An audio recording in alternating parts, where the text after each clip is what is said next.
My closest friend showed up at my rehearsal dinner and said, everyone needs to hear what the groom did while I was being tested. My best friend, Chloe, held Leo's phone like a trophy, and in that agonizing moment, my entire wedding rehearsal dinner went silent. She just declared he'd failed her test, and I knew my future was about to explode. 70 faces, usually filled with laughter, were frozen in disbelief. My heart pounded, the elegant banquet hall now feeling like a pressure cooker, every eye on us. What test? What are you even talking about? I shot up from the head table where just moments ago, Leo and I had been toasting our wedding, which was supposed to happen tomorrow. Chloe glided between the tables, almost performing, making sure every single person had a clear view. I've been testing Leo for the past month, making sure he deserves you, she announced, a cruel triumph in her voice.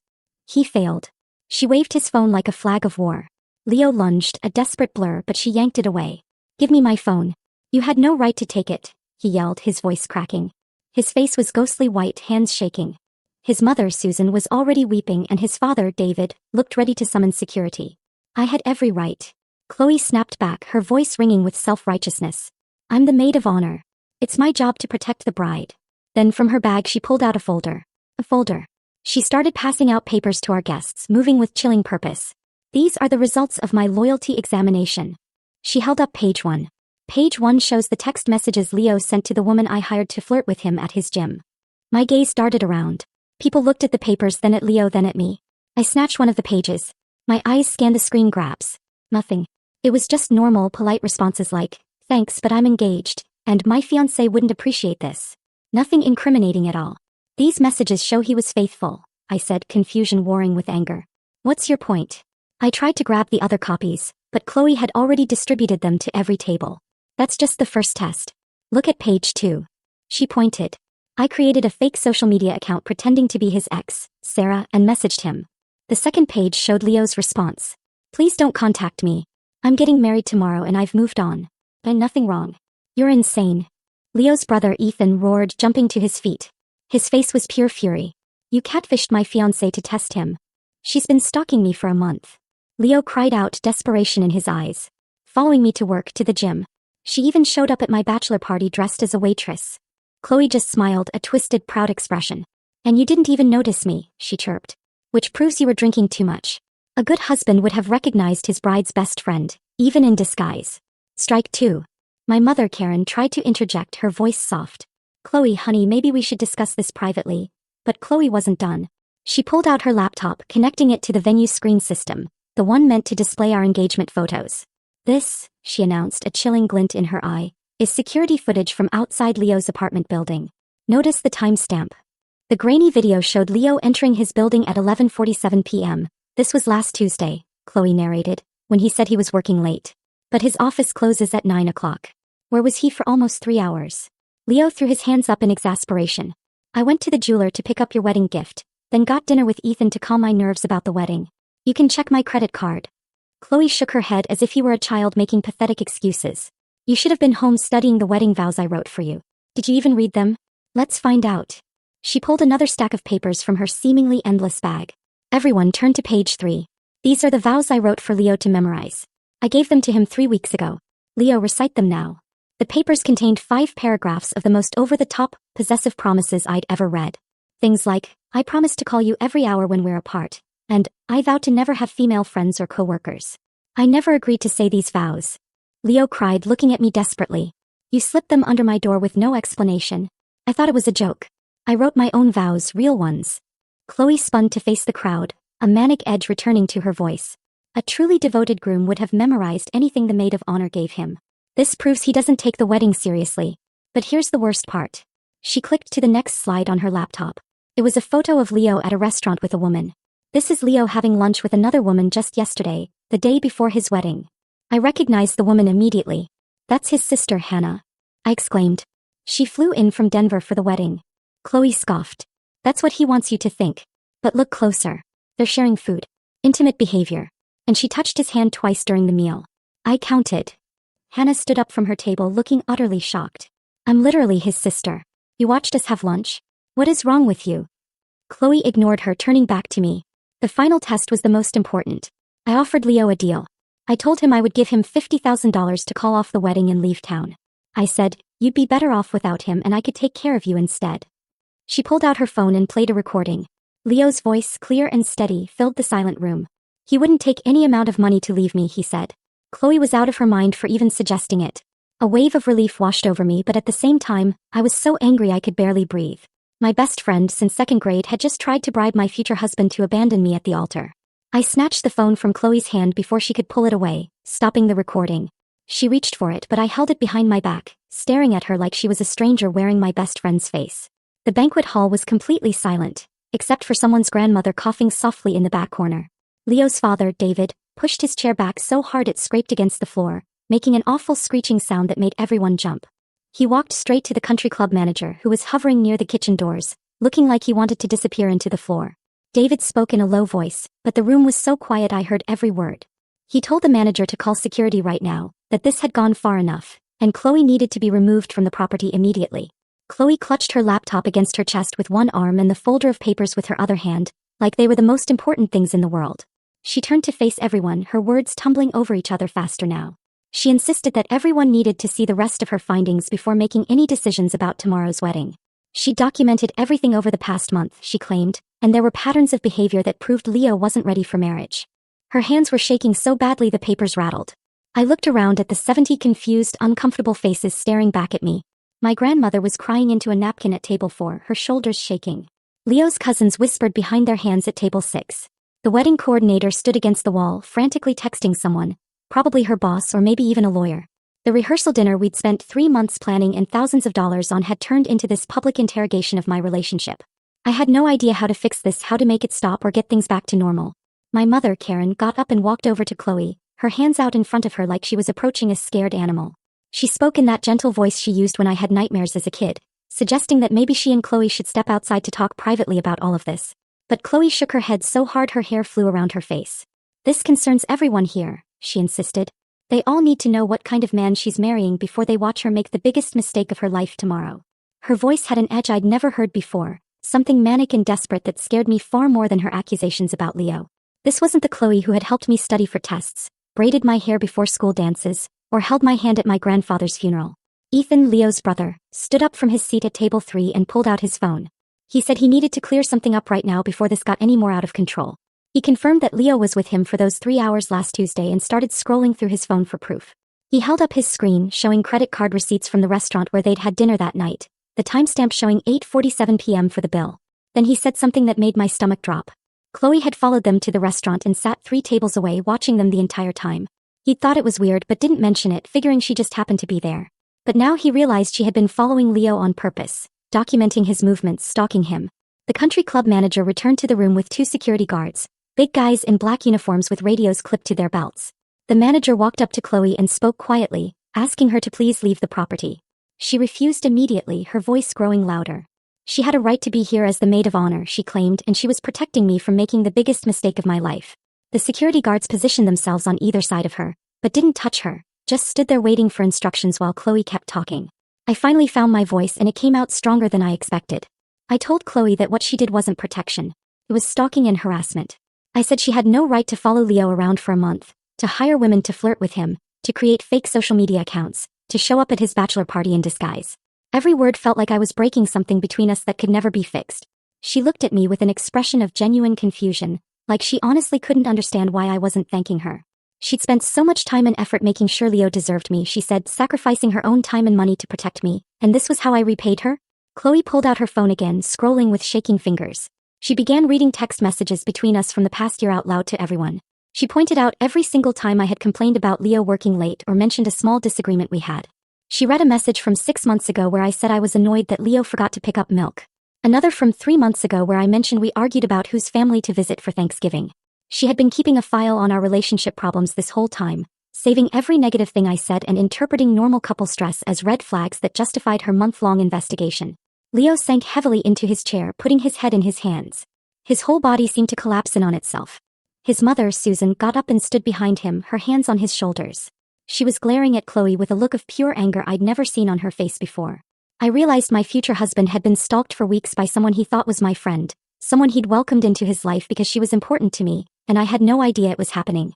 I felt guilty, even though I knew logically I didn't cause this and couldn't have prevented it. My father, Michael, stood up from the head table, his voice firm and commanding in a way I rarely heard from him. He told security to remove Chloe from the property right now, not in 5 minutes but immediately. Chloe seemed to finally understand that she was losing control. Her face crumpled and she started crying, tears running down her cheeks and dripping off her chin. She begged me not to let them throw her out before she could explain everything properly. She said if I would just listen to the rest of her evidence, I would understand that she was doing this because she loved me. I held up my hand to stop the security guards and turned to face Chloe directly. My voice came out steadier than I expected when I asked her why she really did this. She wiped at her tears with the back of her hand, mascara smearing across her cheek. She started talking about her sister getting married 3 years ago, and how the husband turned out to be mistreating her the whole time. Nobody knew until 6 months after the wedding when her sister found hotel receipts and text messages. Chloe said she watched her sister fall apart and she couldn't let that happen to me because I was like a sister to her, and she loved me too much to let me make the same mistake. Her hands were shaking as she talked, and she kept looking at me like she expected me to suddenly understand and thank her. The wedding coordinator appeared at my elbow, speaking quietly so only I could hear. We needed to wrap this up, she said. The country club had other events, and we were already 30 minutes over our reserved time. I looked at the clock on the wall. It was almost 9 p.m. We hadn't even done the actual rehearsal yet and my wedding was in 19 hours. The coordinator's face was apologetic but firm as she gestured toward the banquet hall staff waiting by the kitchen doors. A wave of exhaustion hit me all at once. I turned back to Chloe and made the decision quickly before I could second-guess myself. I told her she needed to leave now, and we would talk tomorrow after I had time to process everything. She immediately started to protest and reached for my arm, but I pulled away. I said if she really cared about me, she would respect this boundary and go home. The security guards moved closer. Chloe looked between them and me with an expression of disbelief. She clutched her evidence folder against her chest like it was something precious. Security took her by the elbows and started walking her toward the exit.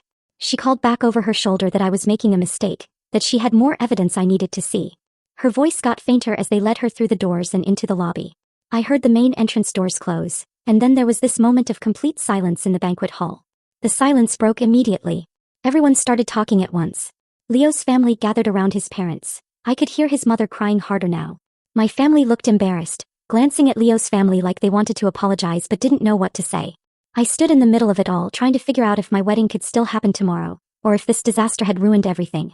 Guests were collecting their coats and purses, some already heading toward the exits without saying goodbye. The wedding coordinator touched my shoulder again and gestured for Leo and me to follow her to a quiet corner near the windows. She asked us directly if we were proceeding with tomorrow's ceremony. Her clipboard was in her hands, her pen ready, like she needed an answer right now. Leo reached for my hand, his palm was sweaty. He said he still wanted to marry me if I still wanted to marry him. His voice cracked a little on the last word and I could see how much tonight had cost him. I looked at his face, thought about everything Chloe had accused him of, and how he had handled it all with honesty. Despite the chaos and the humiliation and my best friend losing her mind in front of 70 people, my answer was yes. I squeezed his hand and told the coordinator the wedding was on. She looked relieved and started making notes on her clipboard about adjustments we would need for tomorrow. We attempted a quick run-through of the ceremony with the officiant while the remaining guests finished their now cold dinner in awkward silence.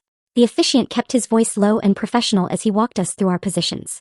I kept stumbling over where I was supposed to stand because my brain wouldn't stop replaying Chloe's accusations. Every time I closed my eyes, I saw the look of genuine belief on her face that she was helping me. The officiant had to repeat his instructions 3 times before I finally got my positioning right. Leo's hand stayed in mine the whole time and I could feel him trembling slightly. The rehearsal took 15 minutes instead of the planned hour and nobody clapped when we finished. My mother tried to smile at me from her seat but it looked forced. Leo's father had his arm around his mother and was whispering something to her. The wedding coordinator thanked everyone for coming and reminded them that tomorrow's ceremony started at 2 p.m. Guests filed out quietly, and several of Leo's relatives didn't make eye contact with me as they left. Leo and I left the country club separately as planned, since we weren't supposed to see each other before the wedding. He kissed my forehead in the parking lot and told me he loved me. I watched him drive away in his car and then got into mine. My phone started buzzing before I even pulled out of the parking space. I looked down and saw text messages from Chloe already appearing on my screen. 17 messages came through during my drive to my parents' house. I stopped at a red light and glanced at a few of them. She was apologizing, but also insisting she did the right thing and I would understand someday. One message said she had more evidence she hadn't shown yet. Another said Leo was manipulating me and I couldn't see it because I was too close to the situation. I put my phone in my purse and focused on driving. My mother Karen was waiting up when I got to their house. She made tea without asking if I wanted any, and we sat at the kitchen table where Chloe and I used to do homework together as kids. The chairs were the same ones from when we were in middle school.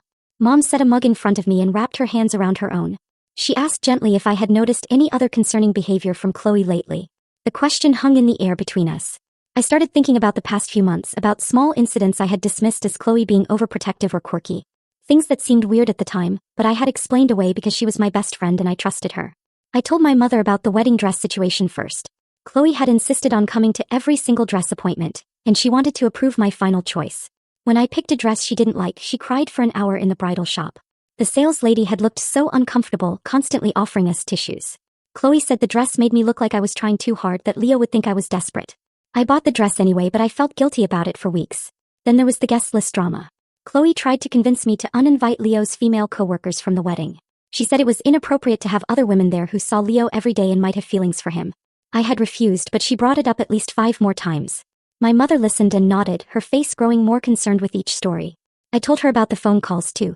Chloe had called me every single day for the past month, asking detailed questions about Leo's schedule and behavior. Where was he going after work? Who was he meeting for lunch? What time did he get home? I thought she was just being interested in my life. But now I realized she was building her case against him. My phone rang at 11 p.m. and startled both of us. I looked at the screen and saw it was Hannah, Leo's sister, calling from her hotel. I answered and she sounded shaken. She said Chloe had shown up in the hotel lobby about 20 minutes ago, asking to talk to her about Leo. Hotel security had to ask Chloe to leave after she refused to go away on her own. Hannah's voice was higher than normal and she talked fast. She said Chloe kept insisting they needed to compare notes about Leo's suspicious behavior. Chloe told her that as Leo's sister, Hannah had a responsibility to protect me from him. She said Chloe had a notebook with her that had dates and times and locations written in it. Security finally escorted her out when she tried to follow Hannah to the elevators. Hannah asked if I was okay and if the wedding was still happening tomorrow. I told her yes to both questions, but my voice didn't sound convincing even to me. I hung up with Hannah and stared at my phone screen. Leo needed to know what was happening. I pressed his contact and he answered on the first ring. His voice sounded tired and strained when he said hello. I told him about Chloe showing up at his sister's hotel and getting escorted out by security. He was quiet for a long moment and then admitted he'd been getting calls and texts from her all evening too. My stomach dropped. She was contacting him right now, tonight, after everything that happened at the rehearsal dinner. He said she'd sent him at least 15 articles about prenuptial agreements in the past 2 hours, statistics about divorce rates, links to marriage counseling websites. Each message included a note saying it wasn't too late to reconsider if he had any doubts about our relationship. She was still trying to convince him to leave me, even after being thrown out of the rehearsal dinner in front of everyone we knew. I felt sick thinking about how she was harassing him while I sat at my parents' kitchen table. He said every text from her made him feel worse, like she was trying to plant seeds of doubt in his mind the night before our wedding. I asked if he wanted to come over to my parents' house so we could talk in person, but he said no. His family was still at his apartment trying to process what happened, and he needed to deal with them first. We stayed on the phone anyway. Neither of us wanted to hang up. For the next 2 hours, we talked about everything that happened at the rehearsal dinner. He went through each of Chloe's accusations point by point, explaining where he actually was and what he was actually doing during all the times she'd been following him. The gym visits where she hired someone to flirt with him. The lunch with his sister that she photographed. The bachelor party where she disguised herself as a waitress. His voice got quieter when he talked about that last one.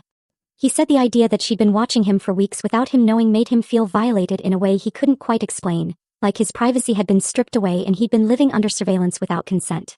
He confessed that when Ethan told him tonight about recognizing Chloe at the bachelor party, he felt physically sick. She'd been in the same room with him and his friends, serving them drinks, listening to their conversations, and he had no idea. He kept wondering what else she'd done that he didn't know about, what other boundaries she'd crossed, what other private moments she'd witnessed or recorded.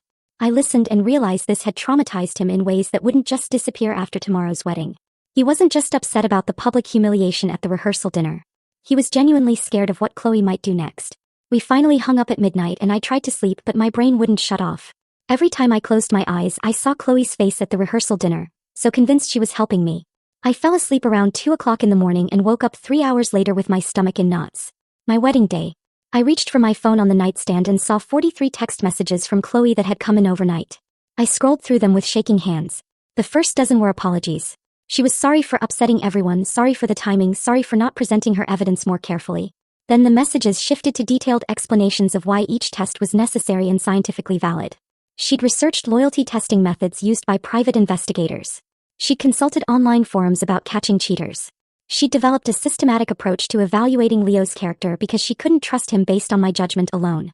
The messages got longer and more frantic as the night went on. By the end, she was sending paragraphs about how marriage is a lifetime commitment and she'd rather hurt my feelings now than watch me get divorced later like her sister did. I put the phone face down on the bed and stared at the ceiling. This was my wedding day and I was reading text messages from my former best friend explaining why stalking my fiancé was an act of love. My bridesmaids started arriving at 8 o'clock in the morning. I could hear them downstairs talking to my mother in hushed voices. When they came up to my room, they were all checking their phones constantly. I realized they were texting each other about whether Chloe would show up. One of them finally asked me directly if Chloe was still the maid of honor.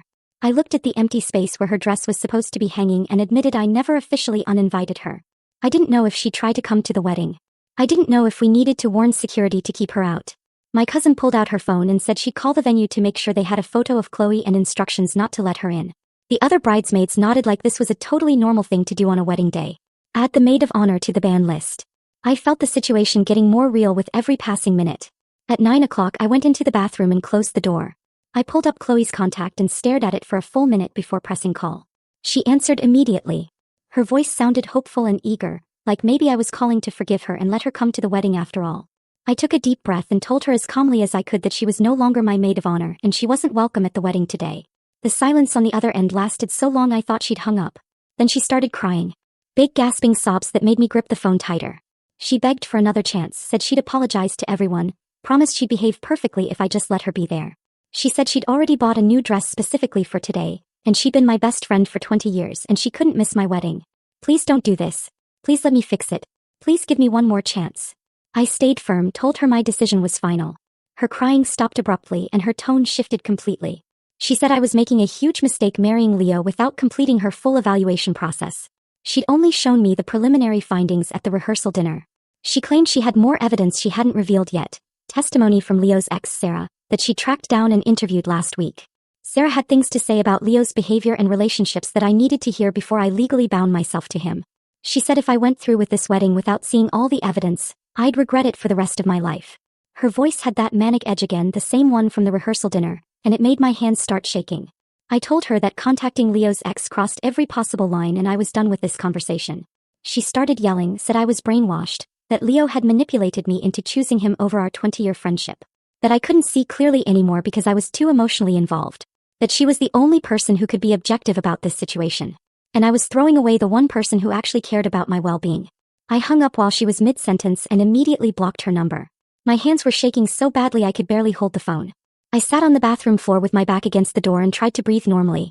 My mother knocked softly and asked if I was okay. I opened the door and she found me sitting there with tears running down my face, ruining the makeup the artist had already started. She didn't say anything, just sat down next to me on the cold tile floor and pulled me against her shoulder. I sobbed about losing my best friend on what was supposed to be the happiest day of my life, about how Chloe and I had planned our weddings together since we were kids, and now she wasn't even invited to mine. About how I kept waiting to wake up and find out this was all some horrible nightmare. My mother held me and stroked my hair and let me cry until I had nothing left. Then she said quietly that real friends don't stalk your fiancé or try to sabotage your wedding, no matter how much history you share. That sometimes people we love turn out to be people we need to protect ourselves from. That it's okay to grieve the friendship while also recognizing it had become toxic. I nodded against her shoulder and tried to believe her. The hairstylist and makeup artist worked quietly to fix the damage from my crying. They didn't ask questions or make comments, just focused on repairing my face while my bridesmaids sat around, trying to keep the mood light. My cousin mentioned casually that she'd always thought Chloe was a bit intense about our friendship. The other bridesmaids jumped on that comment like they'd been waiting for permission to say something. One of them brought up how Chloe used to get upset if I made plans without including her. Another mentioned the time Chloe cried at my birthday party because I'd seated her at a different table than me. A third bridesmaid said Chloe had called her multiple times asking why I seemed distant lately and if she knew whether Leo was causing problems in our friendship. They all started sharing observations about controlling behavior they'd noticed over the years, but never mentioned because they didn't want to cause drama or make me defensive about my best friend. I learned that Chloe had called each of them over the past month.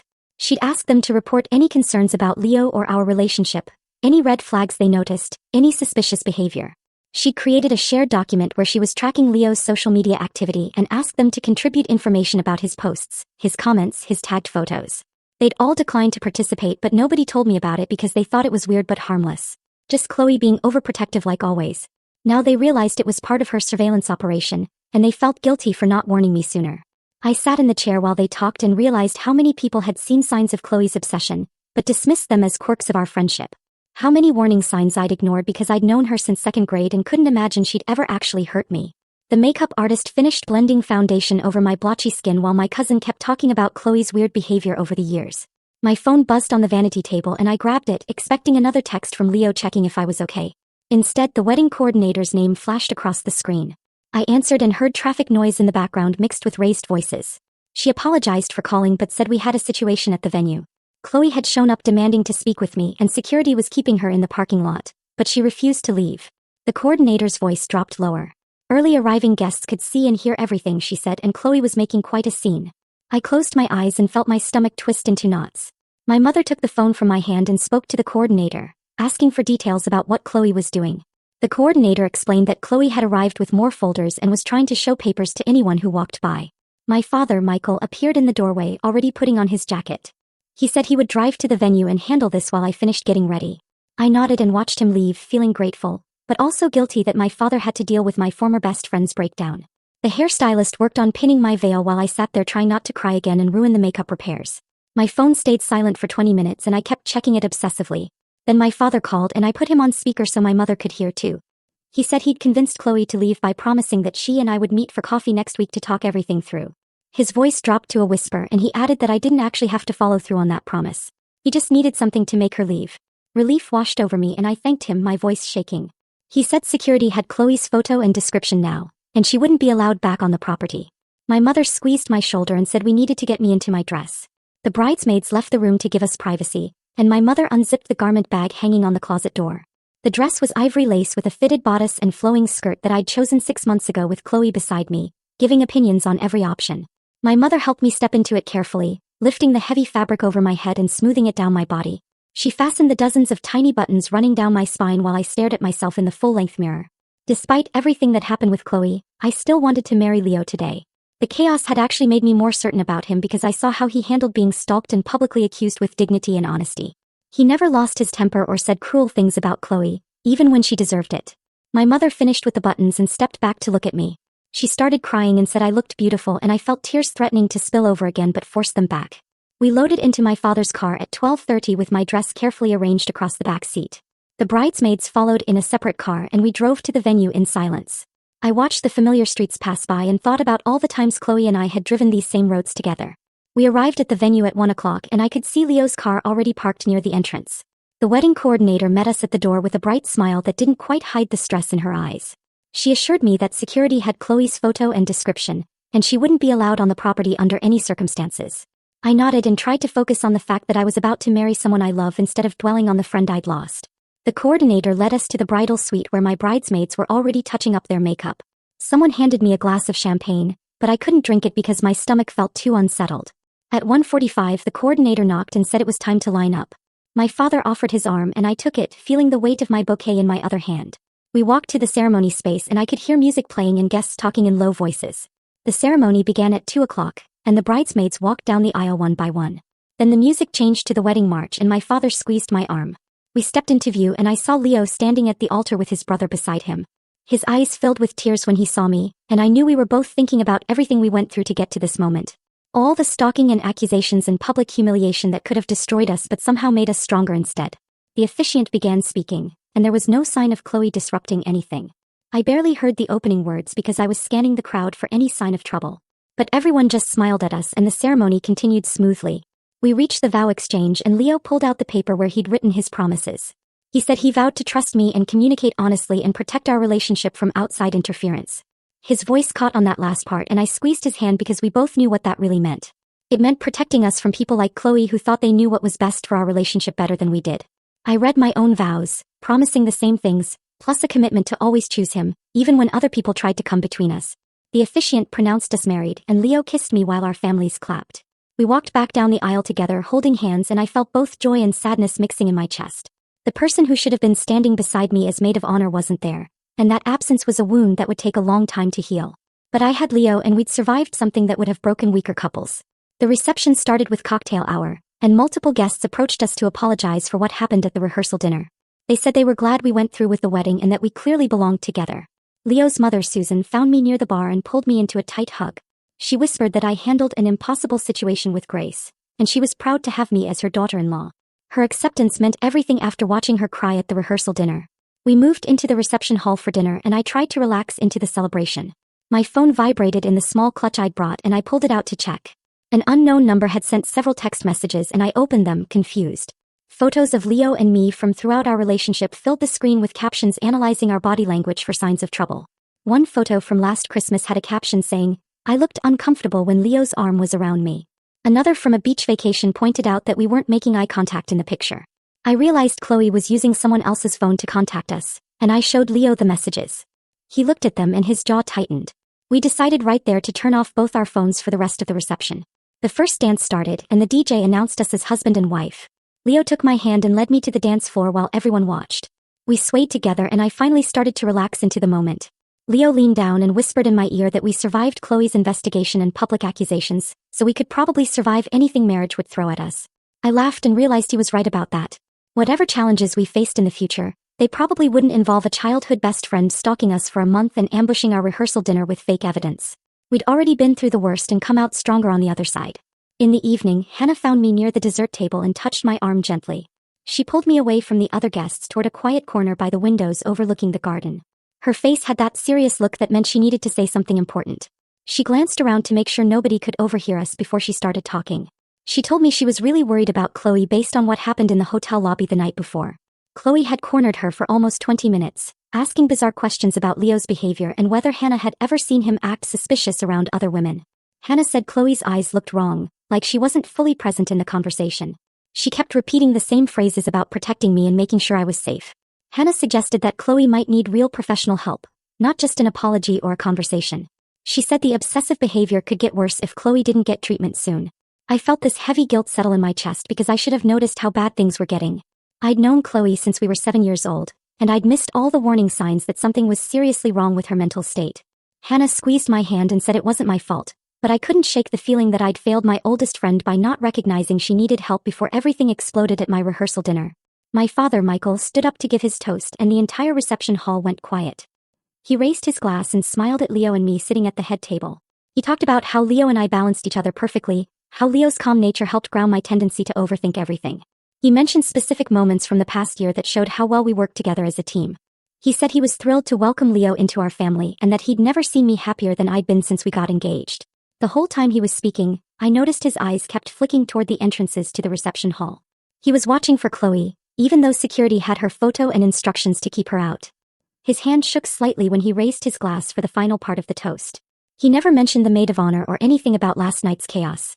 He kept everything focused on Leo and me and our future together, but I could tell from the tension in his shoulders that he was prepared to stop talking immediately if Chloe appeared. When he finished, everyone clapped and Leo stood up to hug him. My father whispered something in Leo's ear that I couldn't hear, but Leo nodded seriously in response. The reception ended at 10 p.m., and guests started leaving through the main doors. Leo and I said goodbye to our families and thanked everyone for coming despite the drama from the night before. We walked out to our car in the parking lot and I kicked off my heels the second I got in the passenger seat. Leo drove us toward the hotel where we were staying tonight before our flight tomorrow morning. For the first few minutes, we just sat in comfortable silence, both of us exhausted from the emotional weight of the past 2 days. Then Leo brought up what we'd both been avoiding talking about all day. He said we needed to decide how to handle Chloe going forward because this wasn't going to just go away on its own. I agreed and we started making a plan right there in the car. We decided we needed clear boundaries with her, like no contact at all for at least 6 months. Leo said we might need to consider legal action if she kept harassing us or our families. I felt sick thinking about getting lawyers involved with someone I'd grown up with, but I also knew he was right. Chloe had crossed so many lines that we couldn't just ignore what happened and hope she'd stop on her own. We got to the hotel and went up to our room. I sat on the bed and pulled out my phone. I told Leo the first wanted to unblock Chloe's number to see if there were any threatening messages we should document for legal purposes. He sat next to me while I went through the settings and removed the block. The messages started loading immediately. 27 texts from Chloe had come through since I blocked her this morning. I started reading them out loud to Leo. The first few were angry, calling me ungrateful and saying I'd made a huge mistake excluding her from the wedding. Then there were messages picking apart every choice we'd made for the ceremony. She criticized my dress, the flowers, the music, even the way Leo and I had walked down the aisle together. She said the whole wedding looked cheap and rushed. But then the tone shifted and the messages became desperate apologies. She begged me to reconsider ending our friendship. She said she knew she'd made mistakes, but everything she did came from a place of love. She wrote that I was the most important person in her life, and she couldn't imagine her world without me in it. Reading them made my chest hurt because I could hear her voice in every word. Leo took my phone and read through the messages himself. When he finished, he set it down on the nightstand and turned to face me. He said we should talk to a lawyer when we got back from our honeymoon about getting a restraining order if Chloe's behavior continued. I nodded because I knew it was the smart thing to do. But the idea of taking legal action against someone I'd known since childhood made me want to throw up. Chloe and I had shared everything growing up. She was there for my first day of middle school, my first breakup, my college acceptance letters. We'd planned our future weddings together when we were teenagers, promising we'd be each other's maids of honor. Now I was talking about getting a court order to force her to stay away from me. Leo could see how upset I was and he suggested we make a deal. We'd handle all the Chloe stuff after our trip and just try to enjoy our honeymoon without letting this hang over us the whole time. I agreed and we both turned off our phones completely. We left for Italy the next morning on an early flight. The first few days were beautiful, but I couldn't fully relax. I kept checking my phone even though I'd promised Leo the first wouldn't. I expected messages from Chloe every time I turned it on, some new crisis or dramatic gesture, but there was nothing. She'd been completely silent since the wedding ended yesterday. On day 3, Leo gently pointed out that I was spending more time staring at my phone than looking at the actual Italian countryside we were driving through. He said I should try to be present on our trip instead of waiting for the next disaster with Chloe. He was right, and I felt bad that I was letting her ruin our honeymoon, even though she wasn't actually contacting us. I put my phone in my suitcase and didn't check it again for 2 days. On day 5 of our honeymoon, I finally looked at my email while Leo was in the shower. There was a message from my mother with the subject line, "Chloe showed up." My stomach dropped as I opened it. Mom wrote that Chloe had come to their house that morning asking if she could go through my old bedroom to collect some items she'd left there over the years. My mother told her no and asked her to leave, but Chloe didn't leave. She sat in her car parked across the street from my parents' house for 3 hours. My mother watched her through the living room window the entire time. Chloe just sat there staring at the house, not moving, not doing anything. Finally, around lunchtime she drove away. My mother said she was really unsettled by the whole thing and wanted me to know what happened. I showed Leo the email when he came out of the bathroom. We sat on the hotel bed and talked about whether this counted as stalking behavior that needed legal help. Leo started listing everything Chloe had done in the past week. She'd harassed his sister Hannah at her hotel. She'd shown up at our wedding venue after being told she wasn't welcome. She'd used someone else's phone to send us messages after I blocked her number. Now she was staking out my parents' house for hours. He said the pattern was clear and really concerning. Each incident by itself might seem small, but together they showed someone who wasn't respecting any boundaries at all. I realized he was right. This wasn't just a friend who was hurt about being excluded from my wedding. This was someone whose behavior was getting worse, not better. We made another decision right there in that Italian hotel room. We'd enjoy the rest of our honeymoon and deal with the Chloe situation when we got home. No more checking emails or worrying about what she might do next. We had 8 more days in Italy and we were going to make the most of them. I felt so much better after deciding that. We spent the rest of the trip exploring small Italian cities and eating at local restaurants.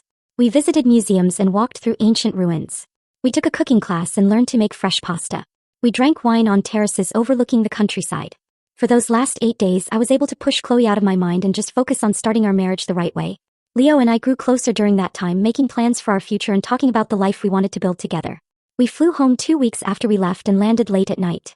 The next morning, we went to our apartment to start unpacking and settling back into normal life.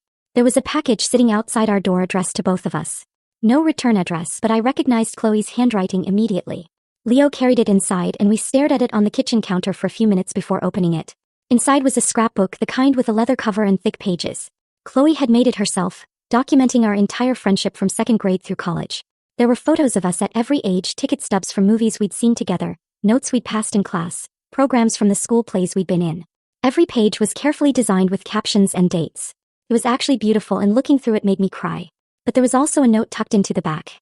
Chloe wrote that she was sorry for how things ended between us. She said she understood I was angry and hurt, but she stood by her decision to test Leo because protecting me was worth losing our friendship. She said she'd rather have me hate her and be safe than have me love her and end up in a bad marriage.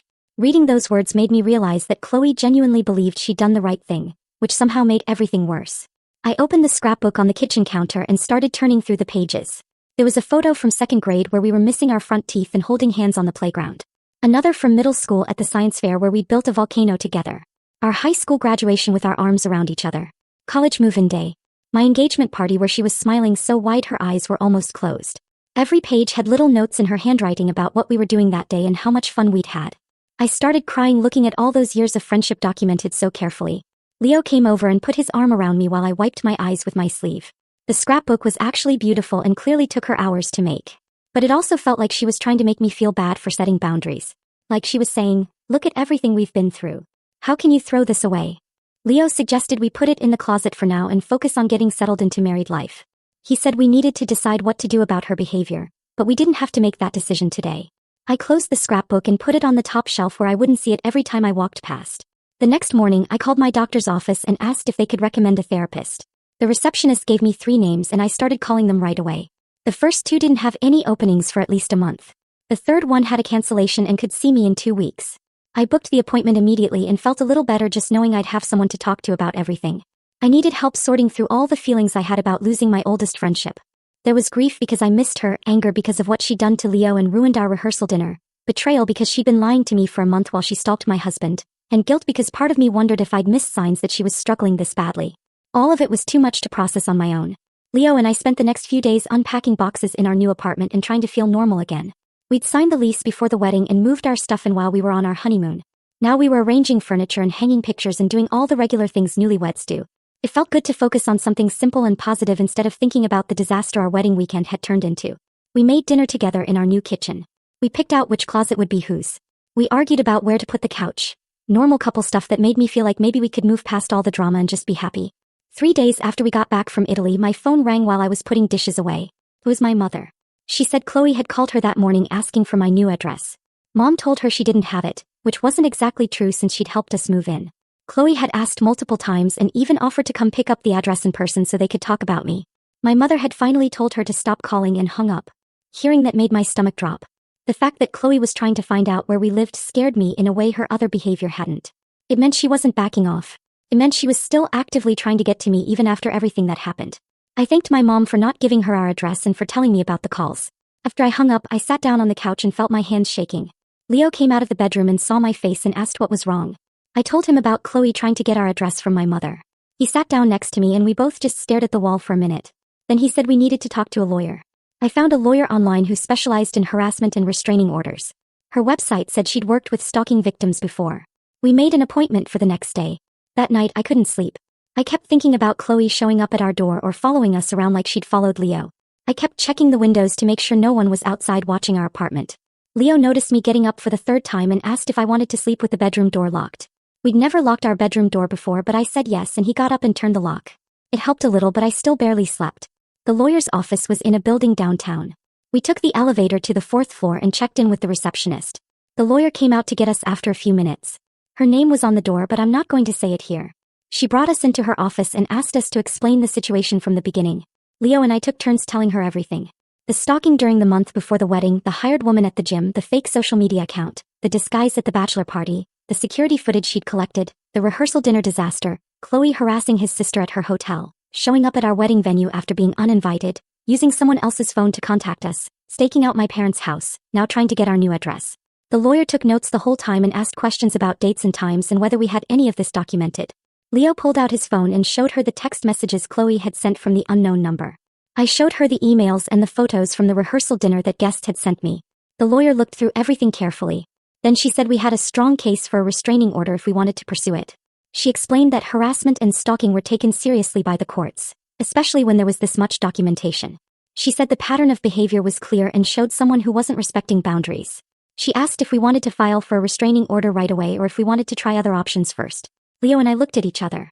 Neither of us wanted to take legal action against someone I'd known since childhood. It felt too serious and too final. The lawyer must have seen our hesitation because she suggested sending a formal cease and desist letter first.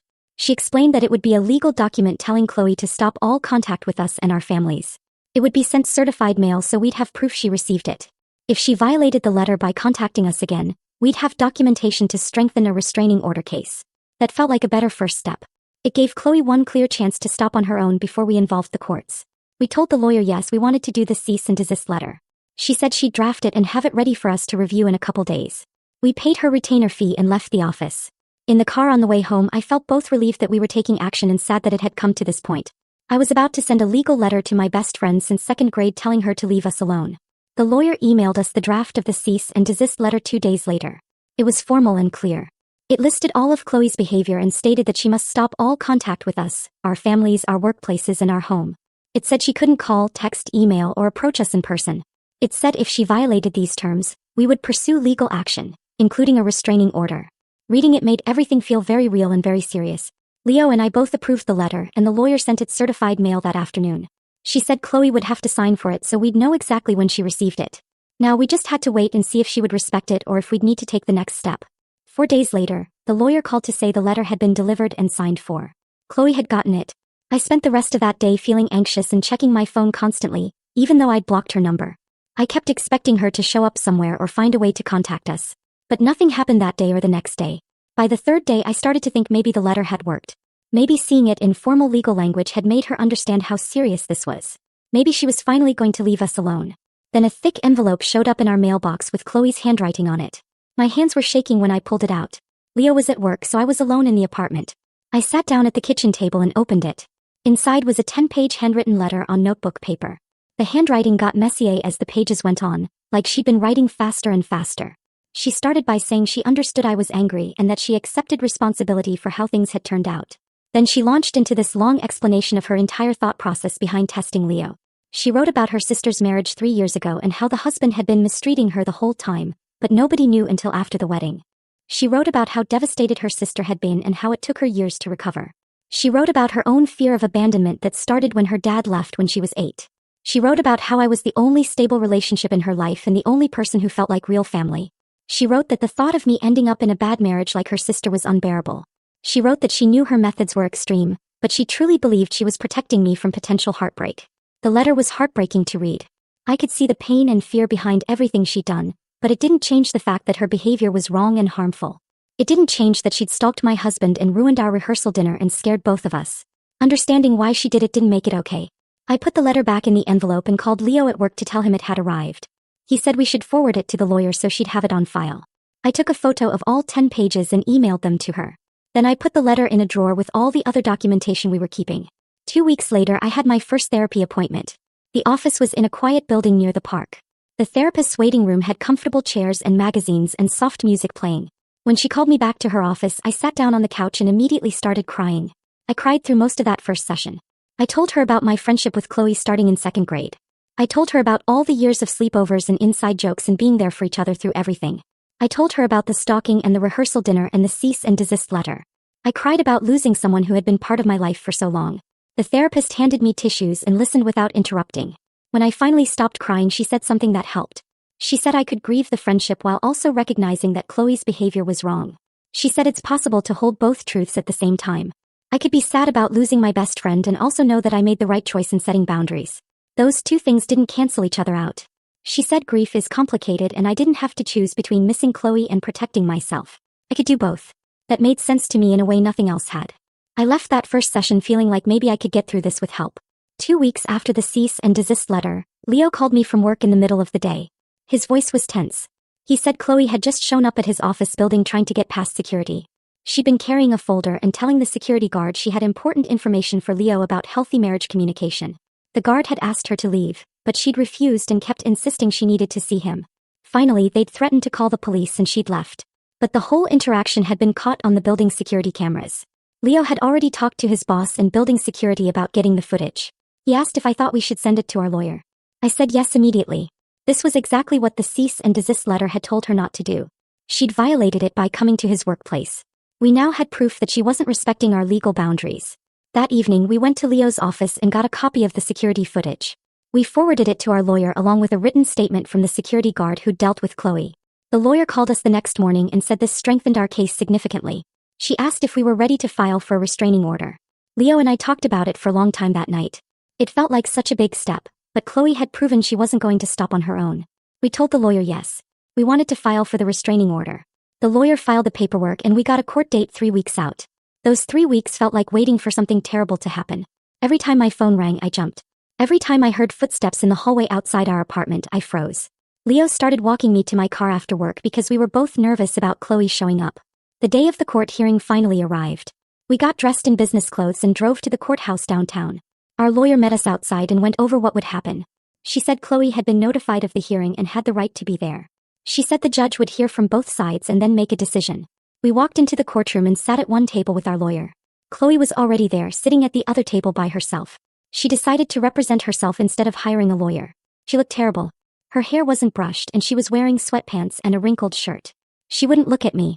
The judge came in and we all stood up. Then the hearing began. Our lawyer presented all our documentation. The text messages, the emails, the timeline of stalking behavior, the witness statements from Hannah and my parents. the security footage from Leo's office building, the cease and desist letter, and proof that Chloe had violated it. It took almost an hour to go through everything. Then the judge asked Chloe if she wanted to respond. She stood up and started talking in this shaky voice. She said she was trying to protect me from a potentially bad marriage.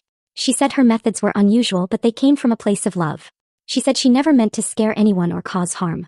She said she just wanted to make sure Leo was good enough for me because I deserved the best. She talked for maybe 10 minutes and the judge listened without interrupting. When she finished, the judge asked her if she understood that her behavior constituted stalking and harassment under the law. Chloe said she didn't see it that way, but she understood that we did. The judge looked at all the paperwork again. Then he said, based on the evidence presented and the clear pattern of unwanted contact, he was granting us a 1-year restraining order. He said Chloe had to stay at least 500 feet away from us, our home and our workplaces. He said she couldn't contact us directly or indirectly through other people. He said if she violated the order, she could be arrested. Chloe started crying when he said that. The judge asked if she understood the terms and she nodded yes. Then the hearing was over. We walked out of the courthouse and I felt this weird mix of relief and sadness. Relief because we finally had legal protection. Sadness because my best friend since childhood had become someone I needed legal protection from. That felt completely surreal. Leo put his arm around me as we walked to the parking lot. I started crying before we even got to the car. He held me while I sobbed against his shoulder. I was grieving the friendship that was truly over now. There was no going back from a restraining order. No chance of reconciliation or working things out. It was done. Leo didn't try to make me feel better or tell me it would be okay. He just held me and let me cry until I couldn't cry anymore.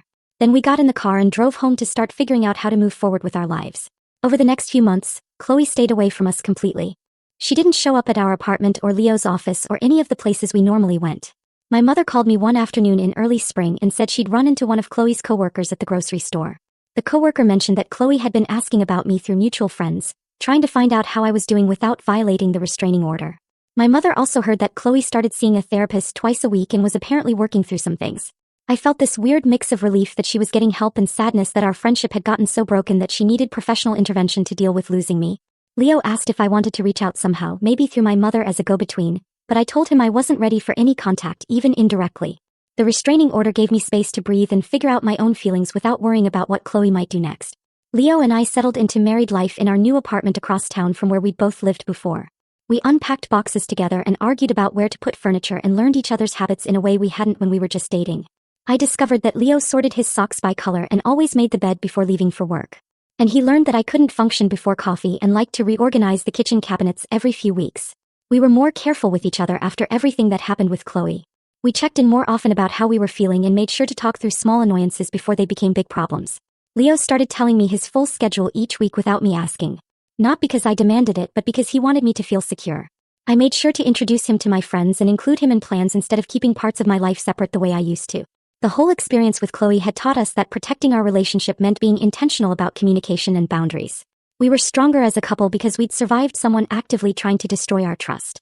And we knew we could handle normal marriage problems if we could handle that. His mother, Susan, called me every Sunday to check in, and my parents invited Leo to their house for dinner every other week. Our families had rallied around us during the incident and they stayed close afterward, which made us feel supported in a way that mattered. 6 months after the wedding, I sat in my therapist's office and talked about how much better I felt compared to those first awful weeks. I'd been going to therapy every week since we got back from our honeymoon, and it was helping me process the grief of losing Chloe. My therapist had helped me understand that toxic friendships could damage you just as much as toxic romantic relationships. Maybe more because you didn't expect your best friend to hurt you on purpose. I told her about the guilt I still carried for not seeing the warning signs earlier. All those times Chloe had been controlling or possessive that I dismissed as her being protective. My therapist pointed out that Chloe's behavior had probably been building for years in small ways that were easy to rationalize until they suddenly weren't. She said I couldn't blame myself for trusting someone I'd known since 2nd grade and that learning to set boundaries wasn't cruel, even when it hurt someone you cared about. I was learning to forgive myself for not recognizing how unhealthy our friendship had become, for not understanding that Chloe's obsession with protecting me was really about her own fear of abandonment. The therapy sessions gave me tools to work through the complicated emotions without getting stuck in them, and I could feel myself getting lighter each week.